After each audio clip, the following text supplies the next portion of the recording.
Olá, tudo bem? Eu sou a professora Jennifer e hoje estarei ministrando uma aula para os quartos anos da disciplina de Ciências, conteúdo trabalhado no nosso primeiro bimestre, capítulo 1, sobre o que é mistura. Você sabe o que é mistura? Mistura é a junção, a união de duas ou mais substâncias. Como assim, professora? Vocês com certeza realizam misturas em casas mesmo sem perceber. Como assim? Ao preparar um café da manhã, você mistura ali o leite com o achocolatado. Ao preparar um almoço, vocês colocam nos seus pratos vários tipos de verduras e legumes. Então, vocês estão fazendo uma mistura de alimentos.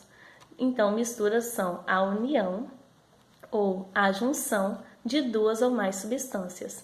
E essa mistura eu posso classificá-las de duas formas, como mistura homogênea, que é quando eu junto duas ou mais substâncias e vou ver apenas uma única fase. Elas vão se unir, então vou estar vendo apenas uma única fase. Ou mistura heterogênea. A mistura heterogênea é o contrário. Eu junto várias substâncias, né? Duas ou mais, e vou ter ali duas ou mais fases, porque elas não vão se unir, não vão se dissolver uma na outra. E o que é fases, professor? Como assim eu vou ver uma fase na mistura homogênea e duas ou mais fases na mistura heterogênea? Fases são as partes visíveis de uma mistura, aquilo que eu consigo ver separadamente. Como por exemplo, se vocês misturam o leite no óleo, vocês vão ver duas fases. Ela é uma mistura heterogênea, porque o óleo não se une ao leite. Então vocês vão ver uma camada de óleo, uma camada de leite. Se vocês misturarem açúcar e leite, vocês vão ver que o açúcar vai se dissolver no leite. Então vocês vão ver apenas uma única fase, vocês vão ver o leite, mas não vão ver o açúcar, porque ele vai derreter. O açúcar vai derreter no leite. Então vocês vão ver apenas uma única fase, mistura homogênea, certo? Temos também o ar, que é um tipo de mistura. Como assim o ar é classificado como uma mistura? O ar, ele é uma mistura de gases. Nós não conseguimos ver o ar, porém nós sentimos ele em forma de vento. O ar, então, é mistura de gás nitrogênio, oxigênio, gás carbônico e outros tipos de gases. Aqui eu fiz um esqueminha para vocês. O gás nitrogênio é o que nós encontramos em maior parte no nosso planeta. Ele tem maior proporção aí de gás nitrogênio, que é 78%. Nós temos 1% de gás dióxido de carbono, vapor de água e outros tipos de gases, apenas 1%. E 21% de gás oxigênio. Então, o gás nitrogênio é o que nós mais encontramos aí, ele tem maior proporção. O gás oxigênio é o que nós utilizamos para nossa respiração. E o gás carbônico, ele é o gás responsável pela realização da fotossíntese. Então, as plantas necessitam dele para realizar o processo de fotossíntese. Nós temos também o vapor de água. Esse vapor de água, ele está no ar. Por quê? O vapor de água nada mais é do que o vapor de água nada mais é do que a água em forma de vapor. A água no processo de evaporação. Então, quando ela está nesse processo, nós podemos chamar que é o vapor de água. Nós temos também a umidade do ar, que é a quantidade de água que nós encontramos ali circulando no ar. Essa umidade do ar, ela varia de acordo com o ambiente. Um exemplo disso é em regiões como praia. Como lá nós encontramos muita água do mar, então lá tem uma umidade do ar, naquela região a umidade do ar é bem alta, porque tem grande proporção de água. Lugares como deserto, a umidade do ar é baixa, porque há pouca quantidade de água naquele local, certo? Então, quanto maior a quantidade de água, maior será a umidade do ar. Quanto menor a quantidade de água, menor é a umidade do ar. Sempre em jornais, creio que vocês já tenham visto ali na previsão do tempo, lá eles falam sempre a temperatura de tal região e temperatura máxima, temperatura mínima e a umidade do ar. A umidade do ar, ela também dá a possibilidade de chuva, porque quanto mais alta for, mais possibilidade de chuva para aquela região. Quanto menor for a região, quanto menor for a umidade do ar, menor também é a possibilidade de chuva para aquela região. No livro de vocês, na página 184, exercício de número 3, essa página aqui, exercício número 3, página 184, tem uma questão que diz o seguinte: por que chove tanto na praia e tão pouco no deserto? Olha, nesse caso, é como eu expliquei para vocês. A chuva aqui, ela está relacionada à umidade do ar, à quantidade de água que há naquele local. Então, como na praia há uma grande proporção de água, a água do mar, então lá chove mais do que no deserto. No deserto, como há escassez de água, pouca água nas regiões do deserto, então lá tem menor quantidade de água, menor é a possibilidade de chuva para aquele lugar. Então, menor também é a umidade de ar naquele lugar, certo? Nós trabalhamos também sobre a água como um solvente universal. Dá para todos verem? A água como solvente universal. Por que a água ela é considerada um solvente universal? Bom, porque a água ela é capaz de dissolver vários tipos de substâncias. Entendem? A água é capaz de dissolver vários tipos de substâncias. Professor, então a água consegue dissolver todos os tipos de substâncias? Não, apenas alguns. Então ela é considerada como solúvel quando ela consegue dissolver essas substâncias, e quando ela não consegue dissolver certas substâncias, ela é considerada como insolúvel. Então vou mostrar aqui para vocês o esquema que eu fiz. A água ela é um solvente universal, ela é considerada solúvel quando ela consegue dissolver as substâncias e considerada insolúvel quando ela não consegue dissolver algumas substâncias, certo? Vou mostrar um exemplo para vocês. Aqui eu tenho um copo com água. Nesse copo eu vou acrescentar uma colher de sal. Vamos misturar bem, vocês podem fazer essa experiência em casa, tá? Com a ajuda de um adulto. Misture bastante todo o sal que foi acrescentado nessa água. Vocês vão observar que a água conseguiu dissolver todo o sal que nós colocamos. Então, aqui, a água é considerada solúvel para essa experiência. Água e sal é considerada solúvel, certo? Se eu for classificá-la como tipo de mistura, eu posso falar que ela é uma mistura homogênea ou heterogênea? Bom, pessoal, nesse caso, ela é uma mistura homogênea, porque eu vejo apenas uma única fase. A água conseguiu dissolver todo o sal, então eles se uniram. Então, a união de uma substância, quando eu consigo ver apenas uma fase, é considerada mistura homogênea. No segundo exemplo, eu tenho aqui água em um recipiente e aqui eu vou acrescentar o óleo de cozinha, o óleo vegetal.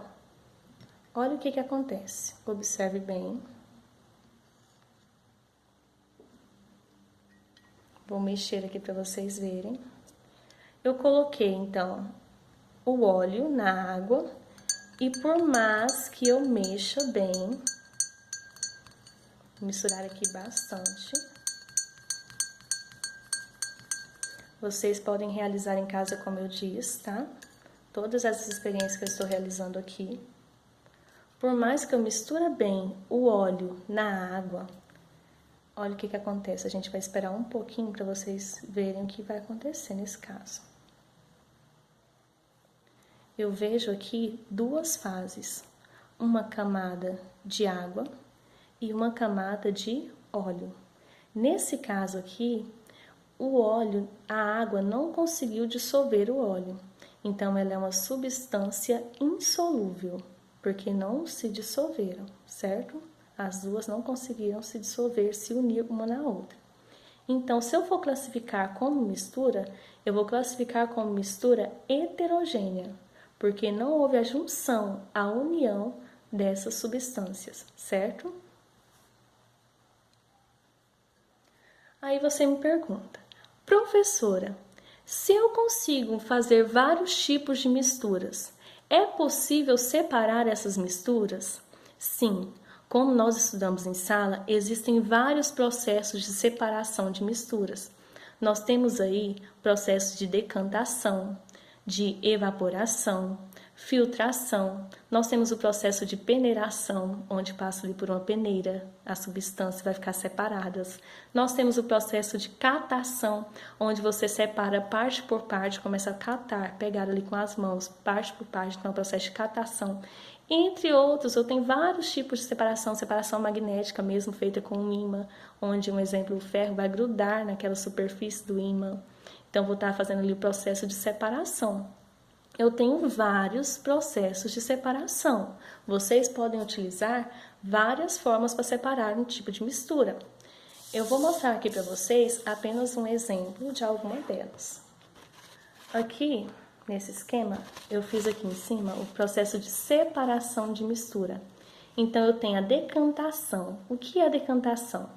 Decantação, aqui eu peguei o exemplo de um suco de maracujá. Vamos supor que vocês bateram ali o maracujá no liquidificador com água e vocês não têm a peneira para coar esse suco de maracujá. Então, o que vocês vão fazer? Vocês vão deixar o maracujá batido em repouso no recipiente. Aqui está num copo, ele vai ficar em repouso. Essa parte de eu deixar essa substância em repouso chama decantação. Por quê? Porque as sementinhas trituradas ali do maracujá vai ficar depositada no fundo do recipiente, então ela vai decantar ali, vai ficar parada ali no fundo do recipiente.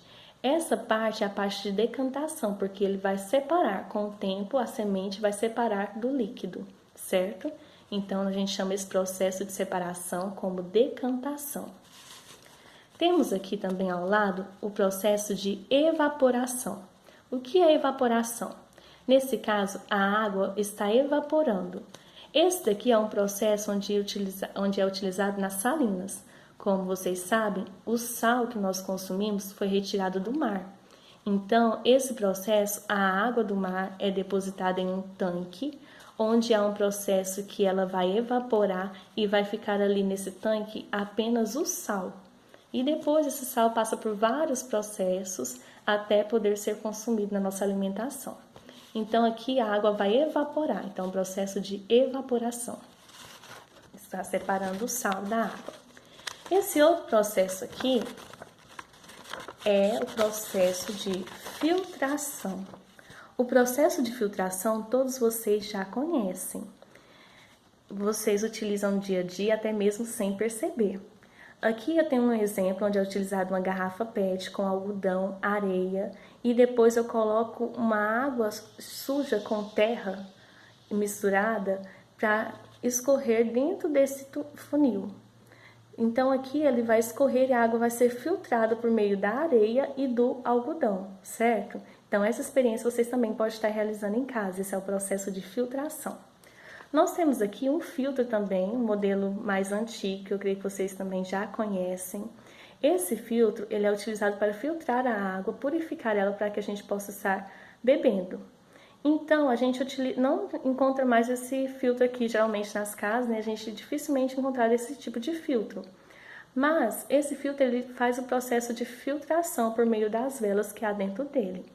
Em casa, vocês têm o filtro, pode ser que vocês tenham aí o filtro purificador, que a gente chama purificador de água, que é um filtro também ligado aí direto à torneira da casa de vocês, onde a água, ela passa dentro desse purificador, e lá tem um filtro onde vai filtrar água que possa estar de acordo para a gente estar bebendo, consumindo no nosso dia a dia, certo? Então, esse é o sistema de filtração. Então, trouxe 3 exemplos para vocês de separação de mistura: decantação, evaporação e filtração. Bom, pessoal, essa é a aula que eu separei para vocês hoje. Gostaria que vocês praticassem em casa tudo aquilo que vocês aprenderam nessa aula.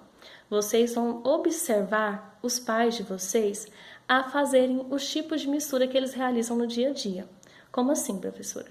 Ao preparar um café da manhã, você vai observar. Mamãe colocou leite e achocolatado no seu café da manhã, no seu copo para você estar bebendo.